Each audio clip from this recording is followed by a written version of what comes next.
Happy Monday, everyone. Welcome to the Media Row podcast. I'm Justin Miller. Happy to have you along here with a brand new week of shows.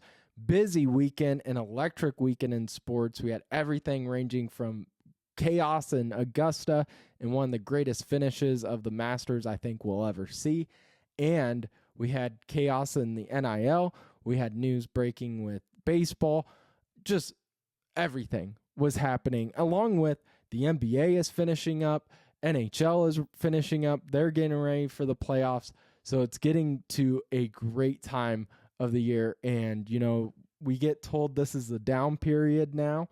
No, there's still news breaking everywhere. And we are happy to be able to discuss some of it here on the Media Row podcast, where we are sponsored by Kelly's Little Nipper and Stevens Automotive and Sales. Happy to have them on board and part of the Media Row team.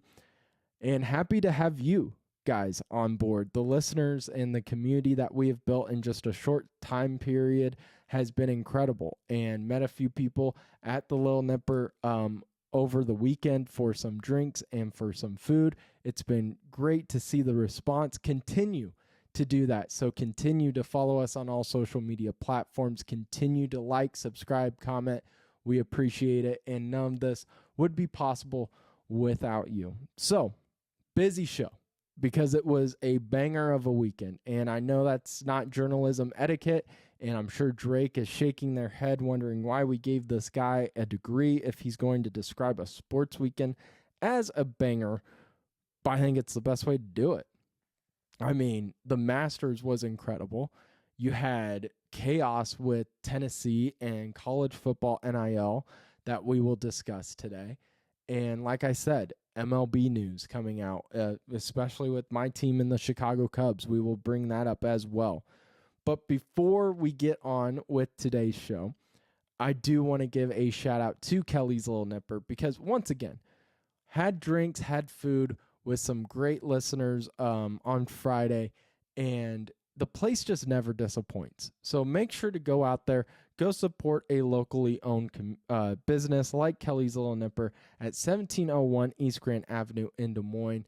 I am so happy they are a sponsor of my show. I'm so happy to be a part of their golf tournament coming up here next month that we will definitely discuss on the show further.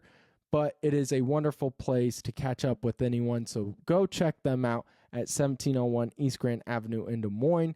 Great food, great drinks, and better community. Kelly's Little Nipper, proud sponsor of the Media Row podcast. So let's get into it.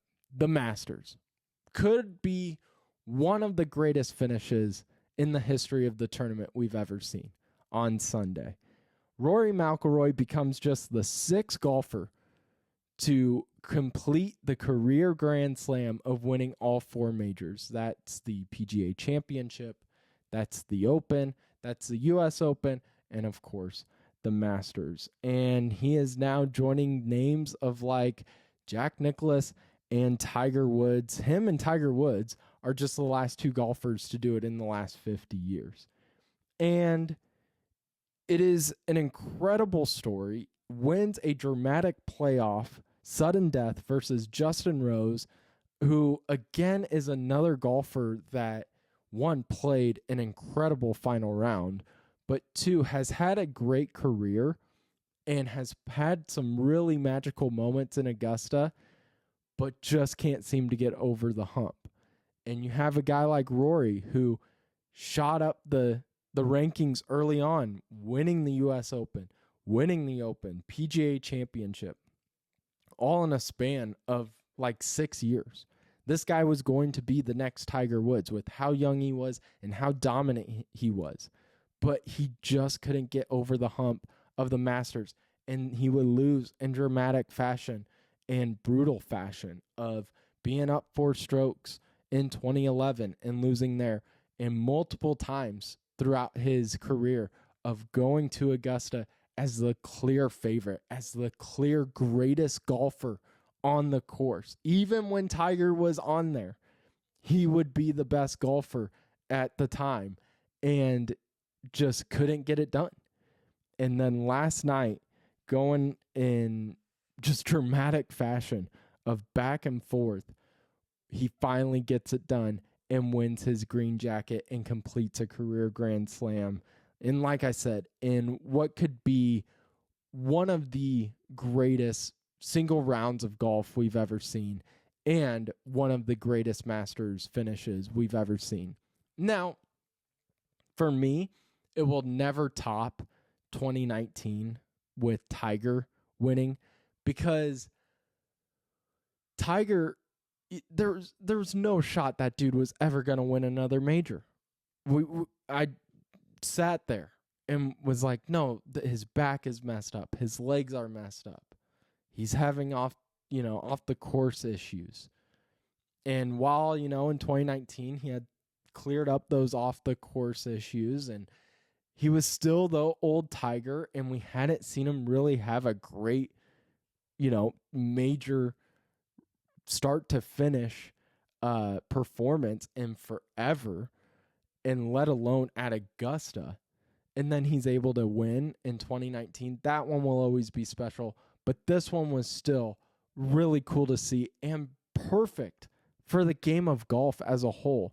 One, we tweeted it out on our Media Row, at Media Row Pod on Twitter, of what a perfect matchup just for golf. It was the, Yankees-Dodgers of the World Series last year, where maybe fans for baseball weren't super excited, but the suits were like, oh yeah, here comes the money. Fans and the suits were really excited about this Augusta pairing because you had drama and you had storylines written all throughout the leaderboard, but especially with the two hitting the course last of Rory and Bryson DeChambeau teeing off together. And you have the rematch of the U.S. Open a year ago where Rory misses some really close putts at the end. Bryson takes advantage, wins his second major. Rory and Bryson, the PGA and LIV. Rory was kind of used as the scapegoat a few years ago, and was trying to carry the flag for the PGA and be the face and go after the guys at LIV. And Bryson was one of the first big names to truly leave the PGA and go play and LIV. So you had all those storylines on top of, can Rory finally get his green jacket? Can he get this one off his back? And it didn't disappoint. Just an absolute, no matter if you're a diehard fan of golf or if you're just a casual fan, that was one of the greatest sporting days, sporting moments I think I've watched in the past few years, of just Rory finally getting it done. And like we said, drama everywhere. So Rory finally earns himself the green jacket on Sunday. And how he did it was he responded through the adversity. And this guy started off with a double bogey to begin his final round. And I think everyone watching sat there and had their stomach drop and go, man, we've seen this story before. We've seen the heartbreak before. We've seen him lead going into the final round and lose before. But this Rory was different. He began to slowly take control of the leaderboard, led by 14 under. Justin Rose, who would force the sudden death playoff matchup, only had a score of 7 under through 10 holes. But then Justin would begin to birdie 6 of his final 8, while Rory would have to go through this adversity we're talking about. McIlroy, bogeys 11, pars 12, double bogeys 13, which changes the tournament when he misses that chip shot and it falls into the water. Bogeys 14, but then hits a shot that wins him the tournament.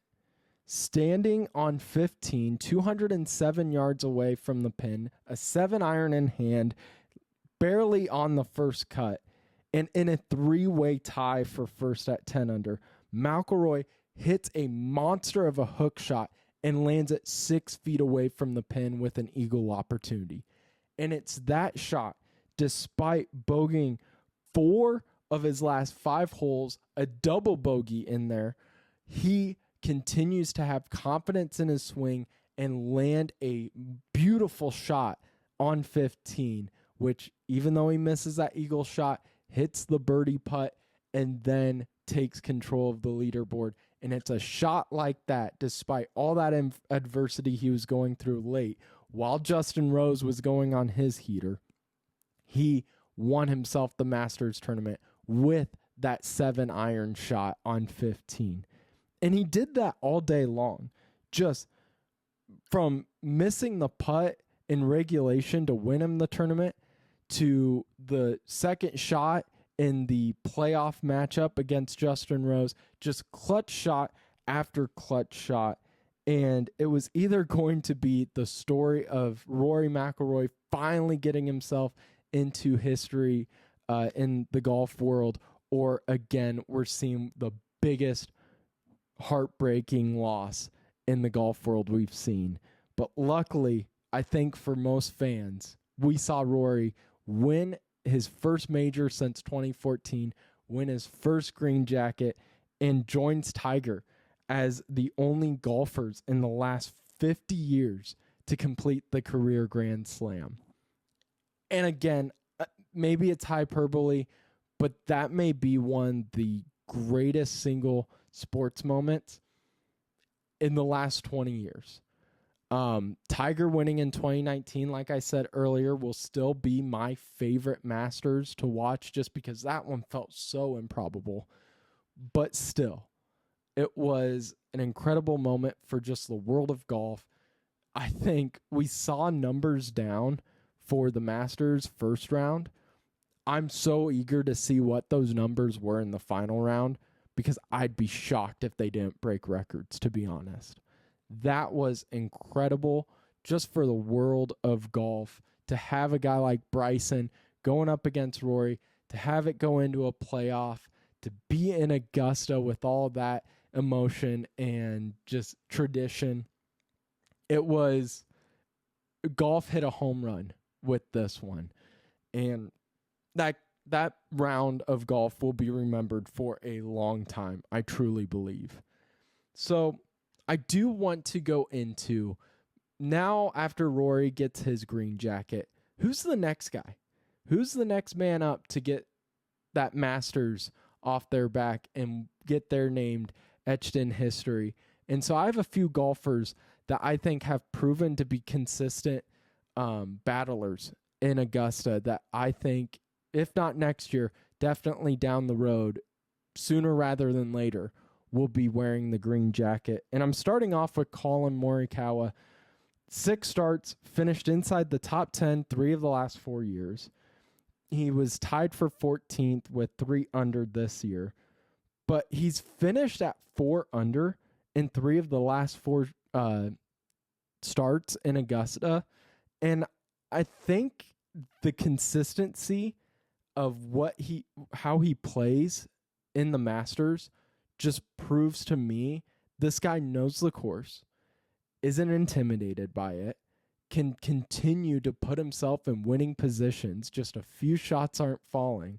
He never seems to really go on these dry spells of bogey after bogey, continues to really stay within striking distance for the most part. So he's young. I'm really excited about Collin Morikawa. I think he could easily be a next Masters champ. Max Homa, very similar, 6 starts, tied for 3rd in last year's Masters, tied for 12th this year. And another guy that I think has just proven after these last 2 years, just someone who's starting to figure out Augusta, someone who's finding consistency in arguably the hardest course in the entire PGA Tour. And then the last one is a young guy who is slowly starting to move up the ranks of the PGA Tour, in Ludvig Åberg, runner-up in 2024 in his first ever Masters, losing to Scottie Scheffler, and then was in prime position this year to really either get second again or could easily be in first, was in a tie for first when he was at hole 17 with 1 hole to go, but just hit 3 over in those final 2 holes and really drop down.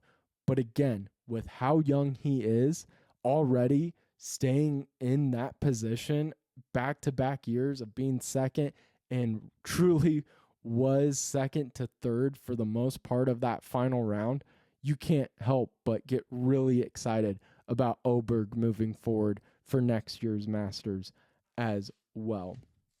Before we do move on, because I know it has been Masters heavy, I do want to give a shout out to Drake Bulldog grad, because Zach Johnson had an incredible 3rd round where he shot a career low in the Masters of 66. And like we said with Oberg, just put himself in striking distance. He finishes in a tie for 8th at 5 under, shot a 71 in the final round. And again, just something really cool to see. You have an Iowan, someone who's won the Masters. He won it in 07, but someone who it's always easy to cheer for Zach Johnson. I guess I shouldn't say it's always easy, because we have had those moments in a few people outside the Drake community, because I know us Drake Bulldog fans will cheer on Zach, but there are a few people in the golf community, after all that turmoil with the Ryder Cup, do find it hard to cheer on Zach. I don't find it hard to cheer him on. I thought it was really cool how he played in that 3rd round, and thought it was impressive that he finishes in the top 8. So shout out to Zach Johnson. Maybe we can try to get him on the Media Row podcast here soon as well. That'd be pretty cool, in my opinion. But enough with the Masters talk, because we still have quite a bit to get to. But before we do, need to give a shout out to our guys at Stevens Automotive and Sales. Perfect for your family vacations, to make sure your car's set to go for any cool places you may be traveling. They range from just quick, easy oil changes, or to major fixes, or if you're even just looking to buy a new car as well. They're great. My whole family has really utilized Stevens Automotive even before I was born. They've become truly family. And while Megan and I and our family is flying down to Florida, we still have summer vacation plans to travel to Missouri for July 4th. We have our lake trip, of course, every August. So we will be needing to make sure our cars are good and ready to go for our summer trips as well. Go check out Stevens Automotive and Sales at 5320 Northwest Beaver Drive in Johnston, Iowa. And when you do, please let them know that Media Row sent you. So one to hit on this Nico Imaliava story out of Tennessee, because I am someone who, yes, college athletes deserve to be paid, but this one just doesn't sit right. And this one is while there's been some really good things coming from the NIL and players finally getting paid, this is one that just shows why there needed to be structure and why colleges are still trying to figure out what's happening.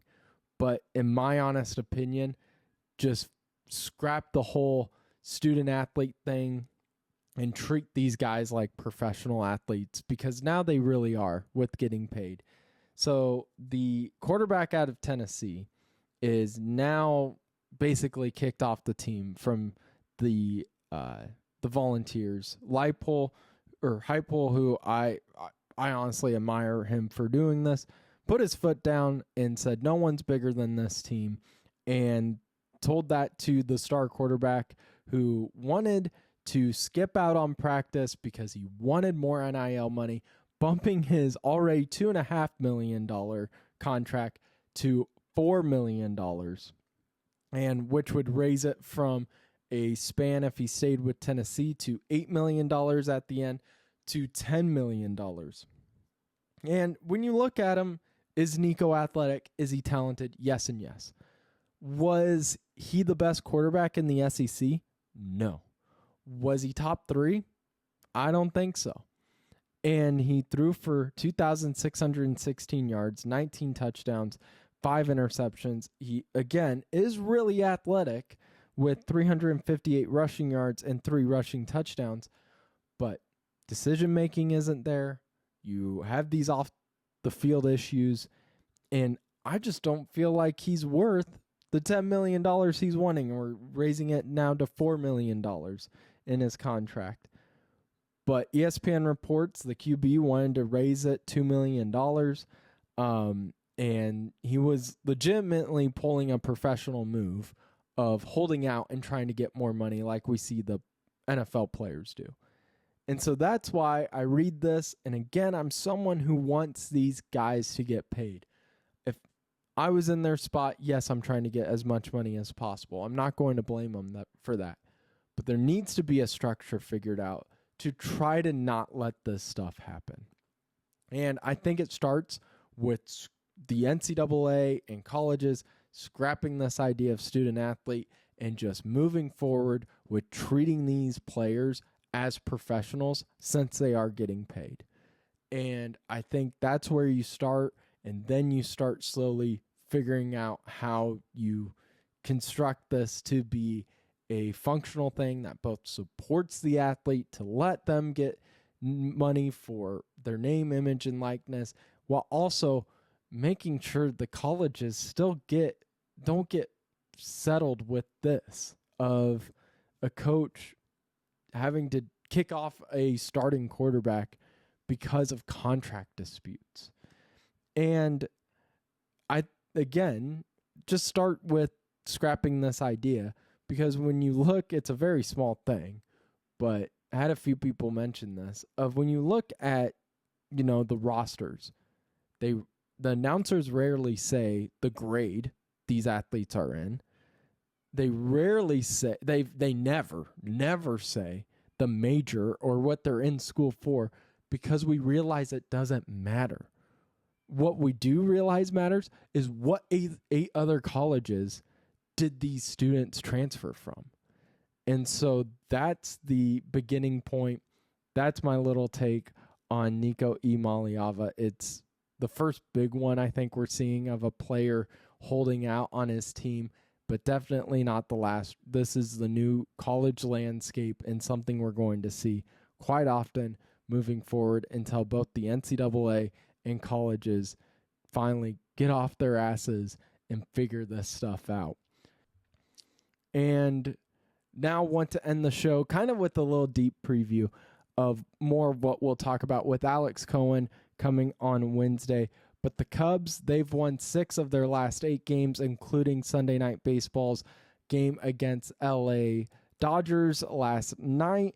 But lose Justin Steele, a team that's already really struggling with their pitching and their bullpen. Lose one of their best arms. Steele and season-ending injury to repair his left elbow. This comes a week after he pitched 7 shutout innings with only allowing 3 hits against the Texas Rangers. And now just Chicago, just really having to deal with early season adversity. It'll be interesting to dive more into that with Alex Cohen on Wednesday, so be sure to be listening to that show. We'll talk to him, of course, about his career and the Chicago Cubs and the baseball world as a whole. And then, yes, mark your calendars for Friday as Eric Henderson, the brand new head coach for the Drake men's basketball team, joins us here on the Media Row podcast to wrap up the week. Happy Monday. Have a great week. We will see you Tuesday on the Media Row podcast with me, Justin Miller.